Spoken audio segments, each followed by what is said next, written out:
and then we'll get started. Just a couple seconds here.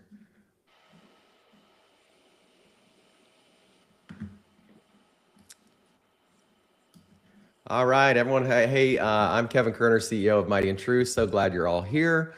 Welcome to our Onboarding Your AI Like Any Other Employee webinar with the Asymbl team. So excited to have them. We really have a lot to cover, and I'm really excited to get started. But first, I wanted to let me get it on live on LinkedIn here. I wanted to go through a couple logistics. We're live on in a second here. Uh,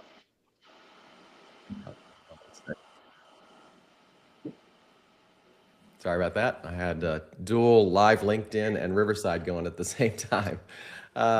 Okay, so we're live on LinkedIn, YouTube, and Riverside, and we're recording this. So if you're on Riverside, you'll get a replay in your inbox.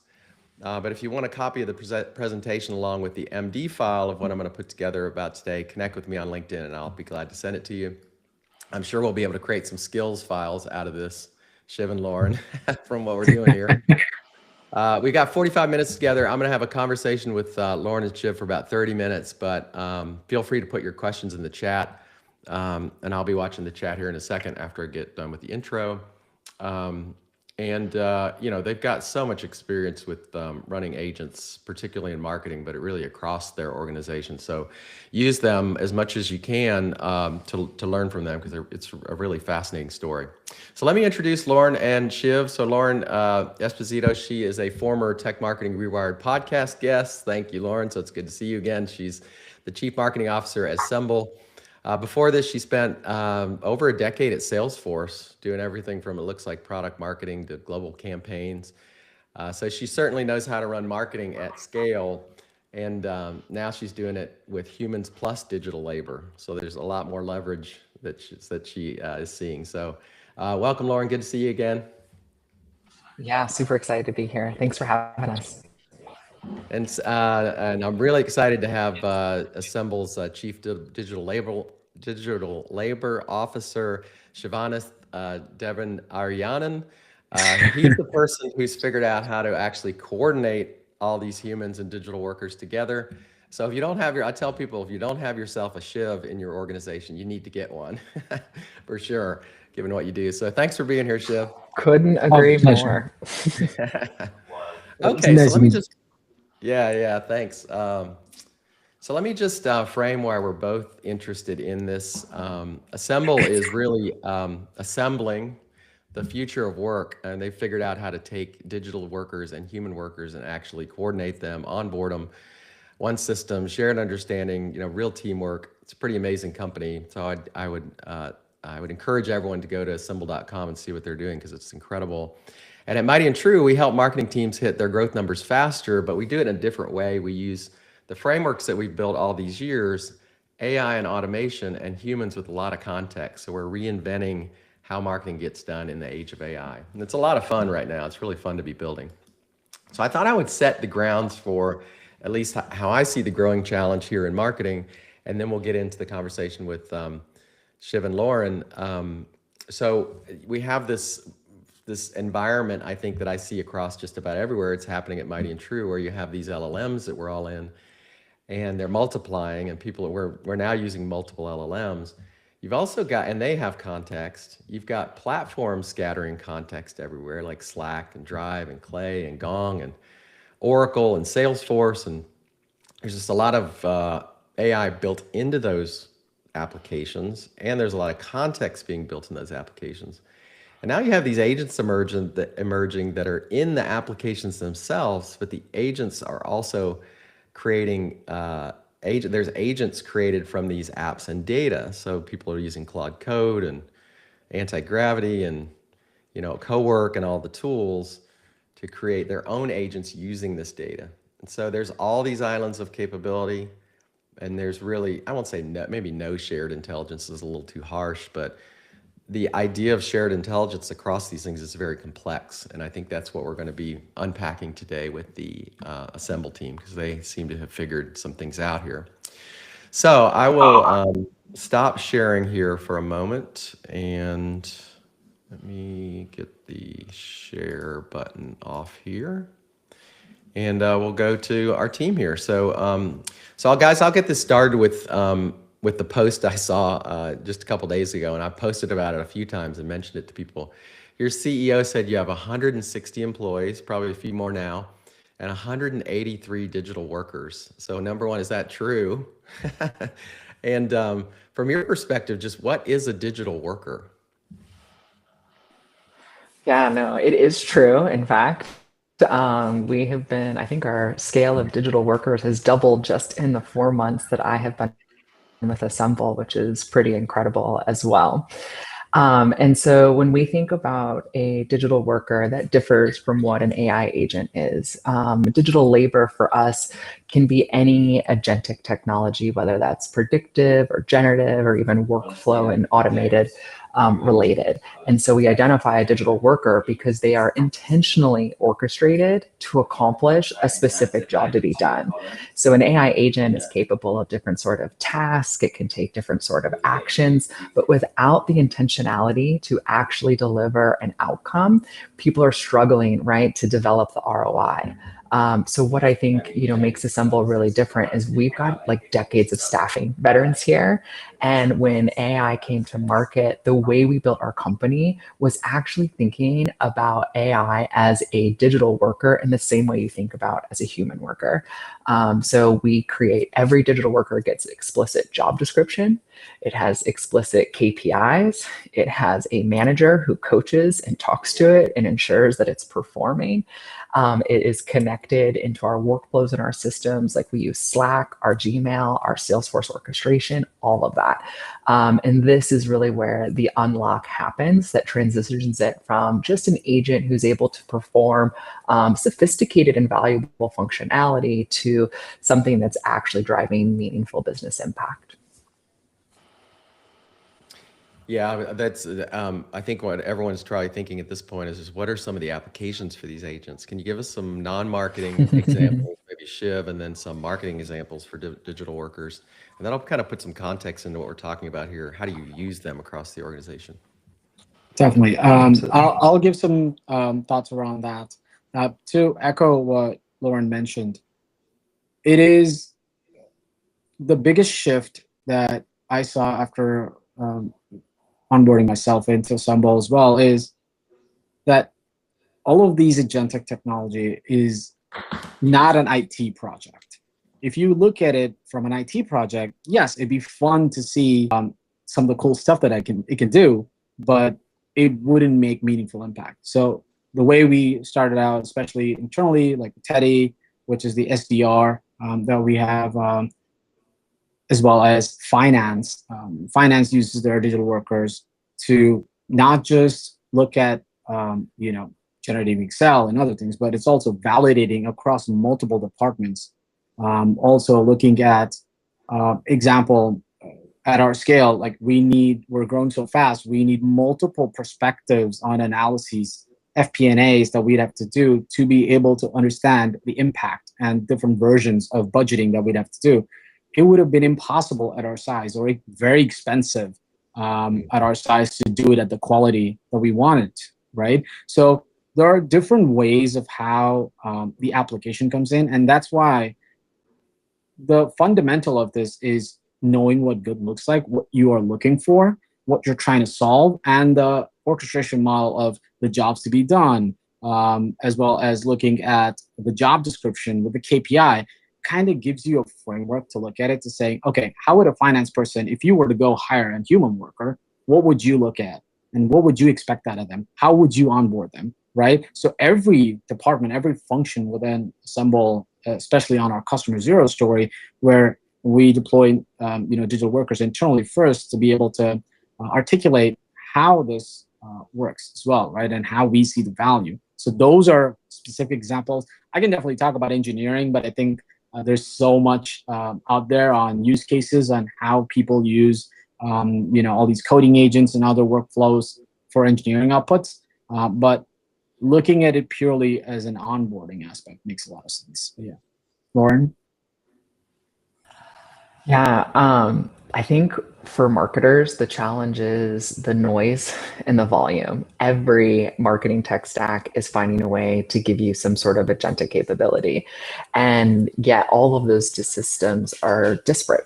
And so within one of those platforms, you might be able to operationalize a specific workflow, which is beneficial, but at the same time, you need humans, right, that are then within that system to manage that workflow, to oversee it, to ensure the quality is there, et cetera. And this is what I think is the challenge for a lot of us. We have limited resources, and yet marketing is at the crux of every business.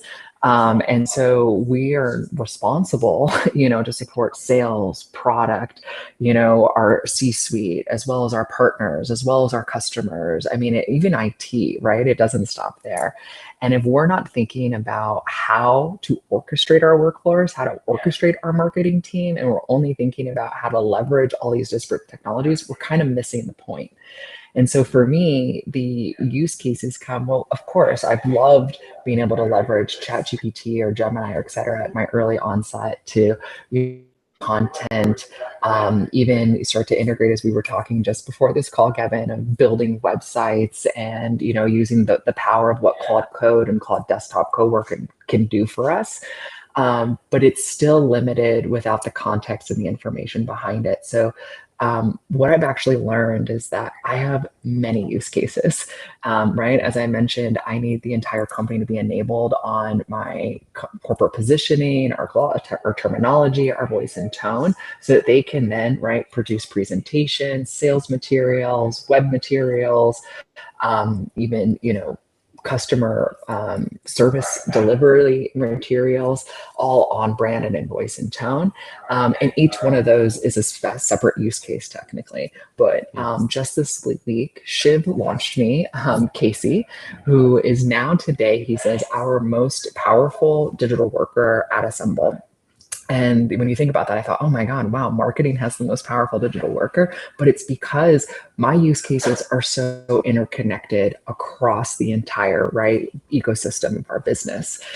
So what Casey can do is she can do all of these things, right? She can support me as an assistant to run insights and analytics on how my campaigns are performing, where our pipe gen is, understand where my sales team's at, where the gaps are. She can also leverage and work for me to understand where's my Salesforce partnership at. It can crawl all of my Slack messages, understand what new features and functionality are coming for partners, how I can expand the ecosystem while enabling every employee. We were just on a call this morning, how Casey, with our new product launch today, is going to help all employees, right, be on brand and on message.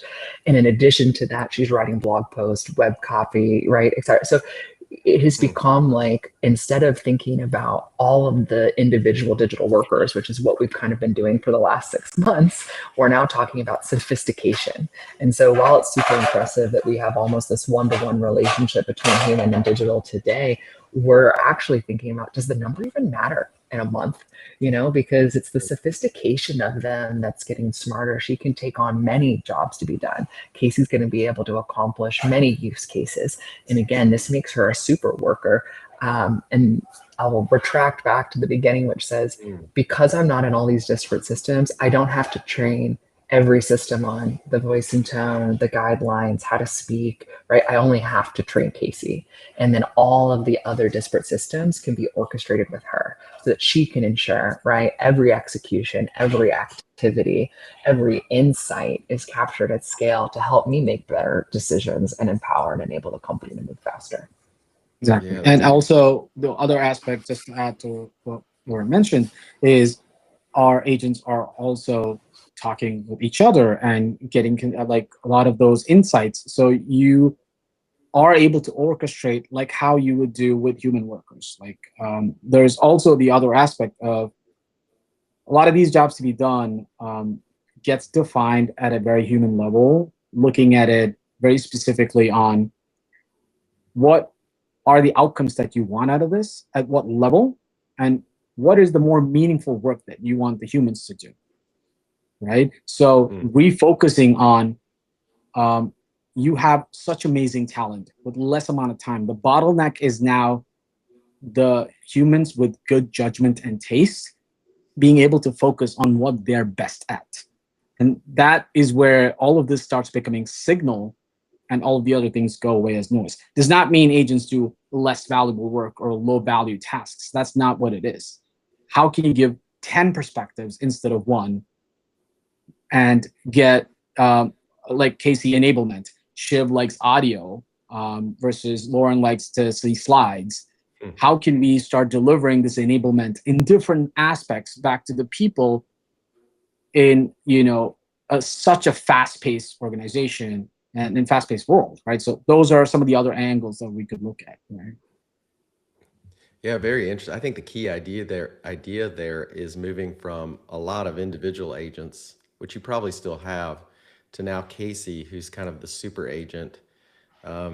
And I think that's the evolution, is like you've got all this context in these individual things. Now you're pulling those individual things, context out with individual agents. And now it sounds like what you've done, Shiv, is you've built, at least combined some of those agents into a brain that has the context that you had in individual agents now, right? Correct. We have organizational memory, which is, we call internally, we publish a blog about it called Context Graph. So there's so much truth and facts coming in from different departments with their own agents, with the humans, the system of records that we have, our Salesforce, Xero, everything, all needs to be available and accessible to agents with the right permissions and security. We can definitely get into that, but that's what matters: centralized org intelligence. How And do I your, think that go ahead, Lauren. if I can add to that, yeah, I was like, today we're used to the decisions that were made being documented, right, in these systems of truth, right? We sold at this price, we created an offer letter at this price, we onboarded here. What we don't collect is the conversations that are happening in between that. Why did we make the decision to message this way versus this way? Why did we offer this customer a discount and not this customer? Why did sales hit their number in this sector and not that? All of these conversations the business is having. And so the contextual memory brain that is helping support these agents is actually able to crawl meeting recordings, Slack bot information, and is capturing this kind of institutional tribal knowledge that never before is something we've documented. And it's that nuance that makes them intelligent, right? Now they have more than just knowledge, right? They're starting to have wisdom and understanding of the why and how we're doing business that's going to empower them to retain that, right? As they're kind of supporting us. So as you start to coach and manage and onboard these digital workers, they're going to become even enablers for the rest of the business to understand why. As you hire new human talent, right? As you decide and train a different business strategy, they're going to be first to be able to help you pivot and move in the right direction. I want to ask about the coaching and onboarding piece, because I that sounds great in theory. I don't know exactly how it would work. Can you walk us through, like, you've got an agent, you need to now, it's given to me as an employee, I now have this agent helper. What are the steps I go through to onboard it, review it? We talked about this some in the podcast. I think it's kind of fascinating, but can you talk through those steps?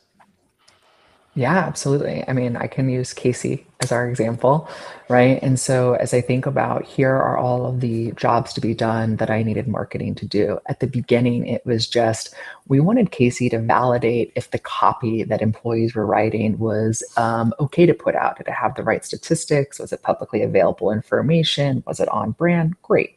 But then we said, well, what we really need her to do is generate that content. And to Shiv's point, we need her to generate it in mediums that make sense for the right audiences, for the right type of individual, for the job and that they're trying to accomplish, right? Different for sales and for marketing and for our executive team. And so it's not, even though Casey is, I'm her manager and I'm looking after her, right? Shiv's like, hey, Casey now has access to this information. I've given her a Slack profile. You can engage with her here.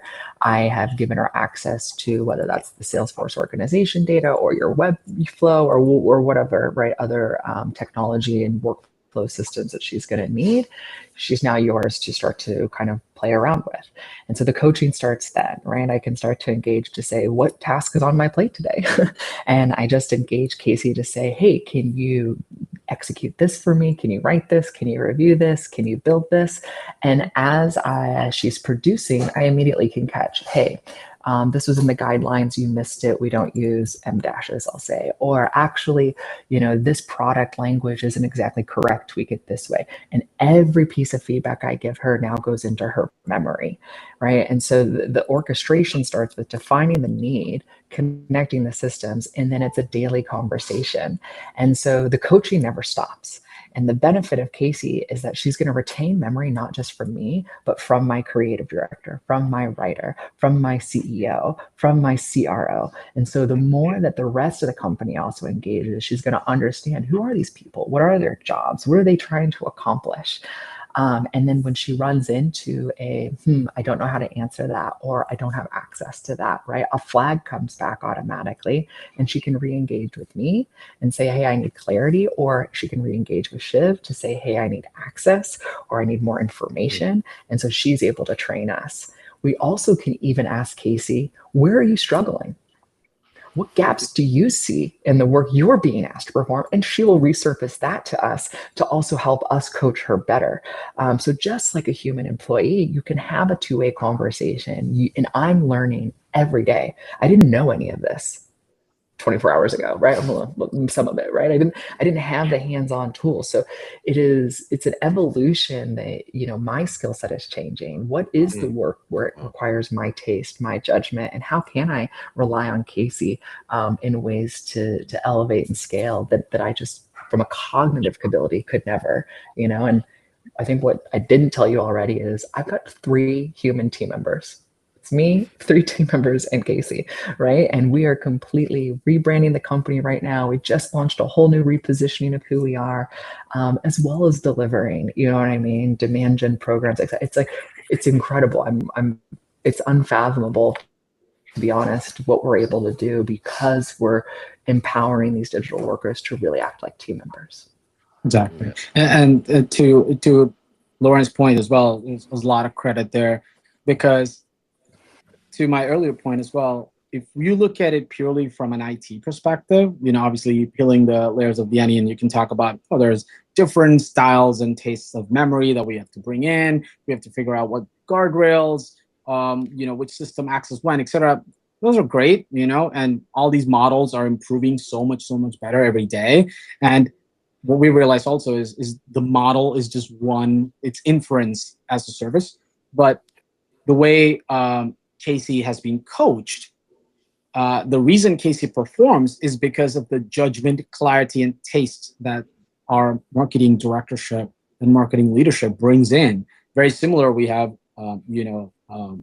Ben, which is business analyst role across multiple projects for different customers, who are then coached by those specific agents or digital or human workers. And we can clearly see the difference. How do we have baselines? This is where the job descriptions, KPIs, gates, where this becomes an onboarding and not just an IT tool. Where traditionally, if you look at it, example, if you have, G Suite or anything else like that, you expect it to work a certain way. Versus here, it is inherently non-deterministic, where you have to coach it. And this is where leaders that are right at the right position, who have and understand the impact, are going to make this a 10x versus another statistic from MIT where 92% of the AI projects fail, right? That's where at least my insight is, having interacted. Yeah, 100%. That learning loop is one of the places we've seen the best outcome. It's it's technically like a gotchas file somewhere that you're constantly tracking how that learning loop, what's getting put in that learning loop and how it's evolving the agent has just been a game changer. It's a two-way conversation. And you're right, Shiv, it's like, that's the reason to have the human with context piece of it, because you can coach a lot. You put the agent together with someone that has a lot of context, it really turns into something special. You guys do something I think is interesting that we copied after our podcast, Lauren, which was trying to put the agent in the place where the work is already being done. And you use Slack a lot. Can you talk about how that's impacted the learning loop and training and how these things get used? Yeah, I mean, I'll make a little plug for Slackbot even now. If you don't have Slack or you haven't enabled Slackbot, it is a game changer. Mhm. Slack can be a very noisy environment, and now that Slackbot exists, it can answer any question about any data, even if it's archived and old.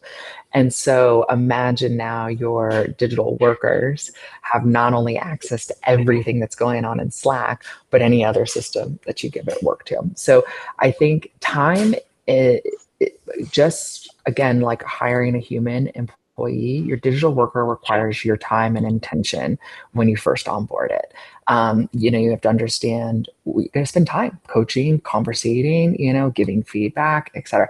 If I was doing that in every system for every AI tool that I was being offered, whether that was over here in Clay versus Zoom Info in my Salesforce, as well as in my, Marketing Cloud emailing. I mean, man, the energy, right, level of having to Yeah. figure out how to enable and educate all of those, I wouldn't get anything done because I'd be spending all my time. So by having this orchestration inside of Slack where the flow of work happens, I now have a single source of information, right? I might still be able to create folders where information lives and where context can be pulled from. But Slackbot goes further because it's not just capturing what I'm telling it, it's capturing what the company is doing, right? All that Yeah. public conversation, all of that context.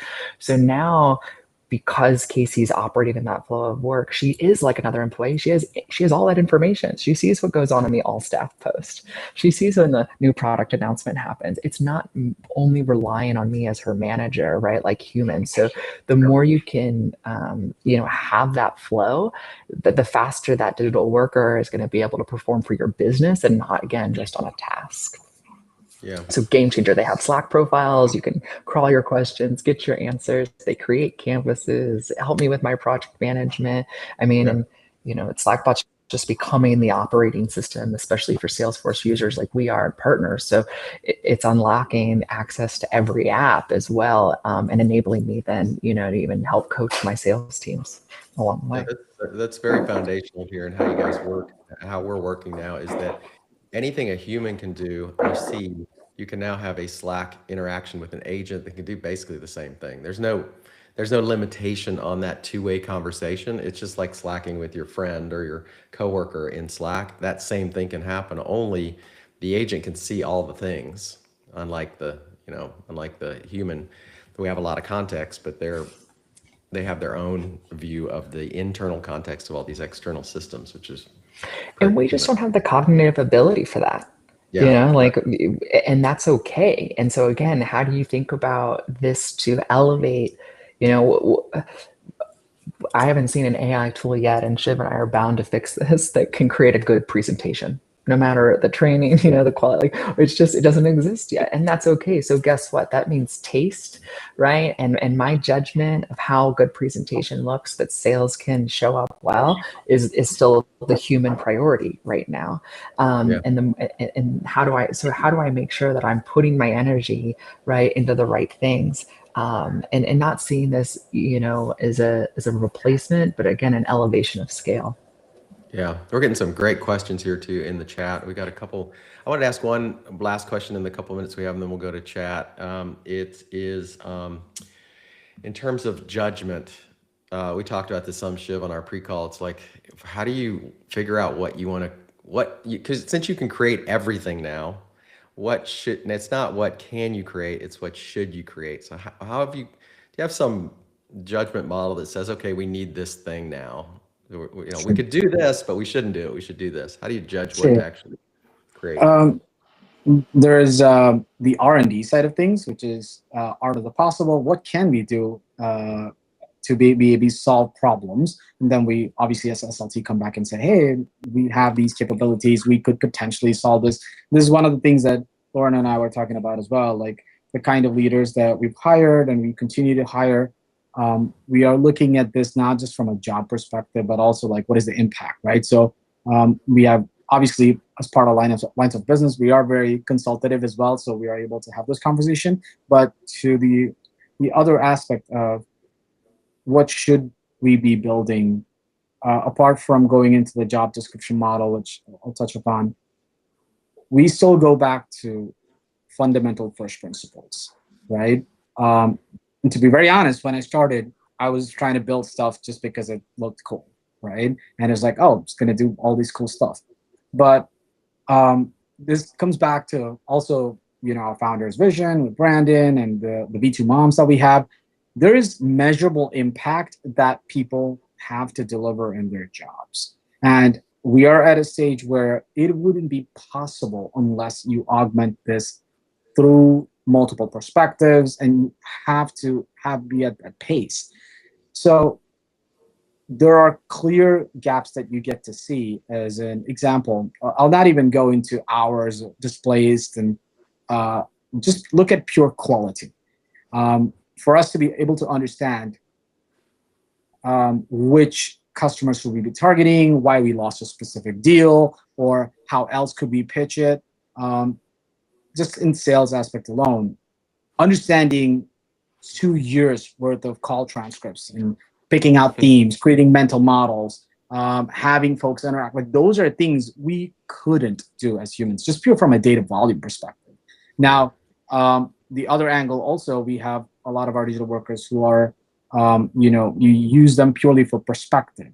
And there's one thing, I was just talking to Lauren, I kind of almost melted my laptop, where I'm trying something where, how do we get a perspective about, like, we're looking at Fortune 500 companies where there's so many stakeholders. We needed almost like a real-time perspective about how these deals could go, what are the conversation, red teaming it. So I spun up like around 600 agents or so. And it kind of completely, I forgot to put it on a server, I just did it on my Mac. And it started melting my laptop. But it's also like looking at what are the novel problems that you do have to solve to get the outcome that you want. And this is where the judgment comes back into play. Like, what does good look like? What do you want? If you had all the time in the world to be able to solve a problem, what are you going to go to solve? At what level of quality? We take a lot of shortcuts and accept mediocrity previously because we didn't have that resource. We didn't have the capability to do so. Now, combined with somebody who can see that vision, I think you'll have the judgment of what is good specifically. Yeah. Yeah, great answer. Yeah, it takes quite a bit of context. I made the mistake initially when we got, when I got more into Claude Code, of just developing all the things, and it really, you can see pretty quickly that you develop stuff that you're not going to use. So there is that initial phase, sort of, that you can't unsee it once you see it, and then you start going off, and you really need to apply some judgment. We have some great questions here. I will throw them up on the screen here, and this one's from my good friend Annie at Cisco. So let me get this one up here. 70% of leaders trust AI, but only 7% of workers do. How do your workers feel about anthropomorphizing your agents as coworkers? That's super interesting. It is, and it's a hot topic, right? I mean, people, they love it or they hate it. If you're following any of the news on LinkedIn. And I think this can kind of answer some of the other questions too, which is like, how do you decide digital between human? What I have seen is that we might have some hesitancy as individual contributor workers, right? Is AI going to place for my job? Is it not? What does this look like? Okay, if we're rolling this out, what is the future? What I've actually seen in practice is that by empowering every individual at our company to have access to the AI and to think about what could a digital worker do for me in my specific role, and then to help them build that digital worker so that they can use it, has completely changed their thinking. Because then they really understand, if you're not hands-off with this tool, you don't understand its limitations. You don't understand why human are still at the center of it, why human talent is still critical, right? You're getting lost in the noise because you haven't explored it for yourself to say, where can I start and stop? And so how you decide what work should or shouldn't be for the human or the digital is at every individual level, right? By empowering these workers to say, okay, what is the stuff I hate doing? Can I freaking automate that? What's the stuff I never get to? Can I figure out how to get a digital worker to do that? And then you start to understand, okay, what comes back good and what comes back not so good. And like I said, I realize presentations aren't the way. I realize I'm never going to have a digital worker be the only one that writes the content, right? There's a human in the loop, and we have a human writing creative process with the digital worker support, because we've learned how to make sure it doesn't, sound the same and get penalized with SEO. I mean, you have to think about these things. So what happens is every human has to now rethink the way their work gets done. And that's a good thing because it's up-leveling their own skill to say, how do I manage a digital worker? How can I instruct them, coach them, inform them? And now what does that allow me to do? And how does that change the way I work, the process of which I've established? And now they're more excited because they realize, wow, I don't have to do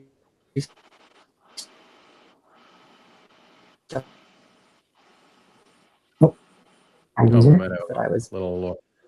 You're and freezing then a I made little. action. Oh, Oh, sorry about that. almost there.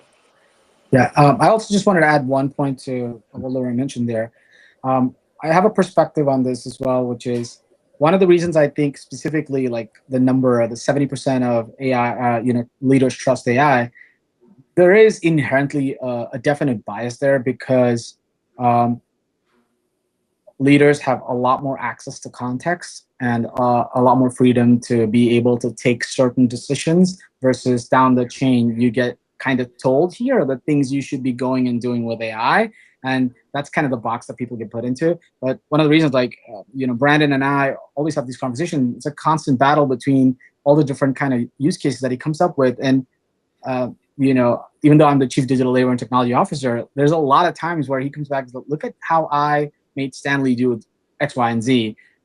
Not because we couldn't figure out, technically we could have done that, but he understands that he needs to solve that problem and what good looks like. So they go on to that search. So I do see that kind of an unfair advantage to have that context, the visibility, understand the downstream impact, which gives the motivation to have that kind of trust because it just unlocks so much.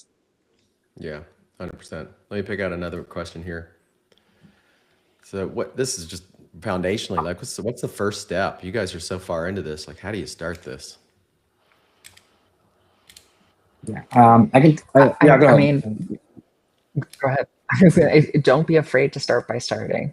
I think that's like the simple thing. I have a shift, not everyone does, but the first thing is also your relationship with your IT team.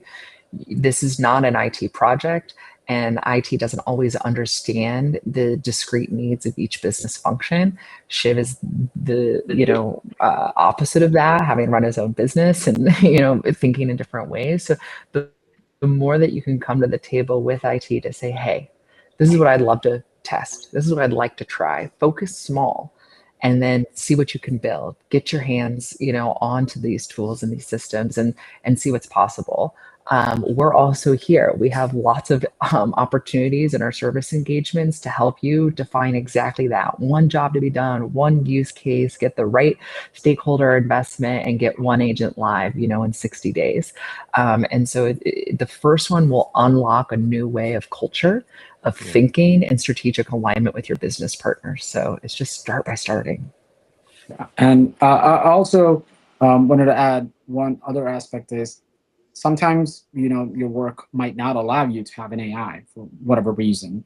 It is also try to have those mental models. If you have time for yourself, look at on your personal side, look at using these AI tools in whatever you think is the right way to start off with, and just constantly keep building. And I also think you do have to consume content like there's no tomorrow. Like there's so much great content out there. Just explore, be curious into just learning about these. And I can guarantee you the ideas will flow, and then those ideas will start bleeding into work to be able to I can solve this in different ways. So it is, fortunately, unfortunately, it is still a human thing. It is your curiosity that's going to be able to drive for you to be able to start doing these certain things in certain ways. Yeah. Let me get one more here and then I'll wrap things up. So I agree with this, Toe. This is the biggest thing I see people struggling with. They don't want to slow down to the work to define quality, set up workflows. How do you help how do you help overcome this? It's a very human constraint, obviously. You just want to go fast, but you really need to put some work into it. Yeah, I mean, you have to put the time in. The same way, if you're thinking about, okay, I need to hire a new employee, it takes time to interview, onboard, right? Find them, it's the same effort. And so it's the same prioritization of your time that says, how important is it to build that scalability into your team, into your job, and then to make the time for it the same way you would if you were wanted to hire another human. Correct. The And value just and the return for you will compound. That's the 1000%. difference. I mean, definitely, I'm aligned with Lauren because this is our culture. Just if this helps validate, it's not just slow down. Sometimes you have to take a step back because you expect the agents to know everything. You have to feed it data. We wrote documentation and Jira tickets and other things for humans to consume. Tribal knowledge exists and we relied on it. Your agents won't have that. So there is an organizational change. There is a realignment. It is actually okay. You're doing the right thing if you're slowing down, just because now the speed of execution is compressed.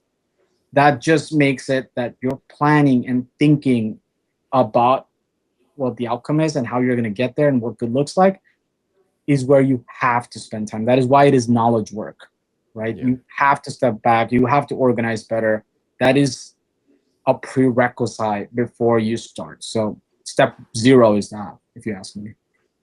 Yeah, that's really important. You mentioned the outcome thing, and I think in my training, the agents that we use, you need to keep reminding them on the outcome that you want. Like say, this is the outcome. I know you're telling me how you're going to get there, and you've given me all these ideas, but this is the actual outcome.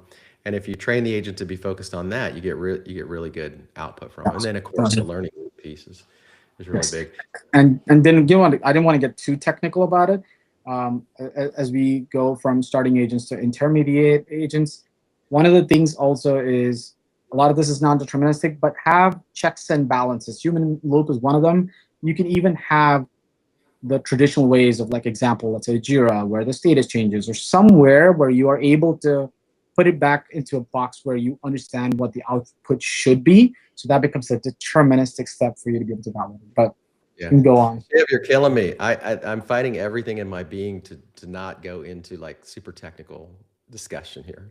That's the one thing. We're gonna have our own webinar where we can all do this. There won't be anyone else there. It'll just be me and you, dude. Yes, me. Oh my goodness. Oh my gosh. So really good stuff. Okay, well, let me throw back up on the screen here how people can get a hold of you guys. I hope it's okay that I'm sharing your contact information here. I didn't ask you, but I'm sure people will want to follow. I would definitely recommend you follow Asymbl and the work that they're doing, and Lauren and Shiv on LinkedIn. But here's their contact information if you want to get a hold of them. I'm Kevin Kerner. You can get a hold of me. I run a podcast too called Tech Marketing Rewired, where we talk about these types of things. And sometimes we do get a little wonky on that as well. So it's a lot of fun. Next time I was going to encourage us to have Casey on with us. And so we could have an extra little box where we have Casey answer these questions. I think that'd be really a lot of fun. So thank you so much, Shiv and Lauren. This has been a lot of fun and great, and I really appreciate your time. Thank you so much for having us. It's so great. Absolutely. Yeah, really Love good. the I will follow up on LinkedIn. There's a lot of other questions here that we didn't get answered. I will put some of the comments. I'll put this all in an MD file and put it on LinkedIn, and then also put some of the answers to this stuff in as well. But thank you, everyone, and have a great rest of your Wednesday. Appreciate you being here. Thanks a lot. Thank you all. Cheers.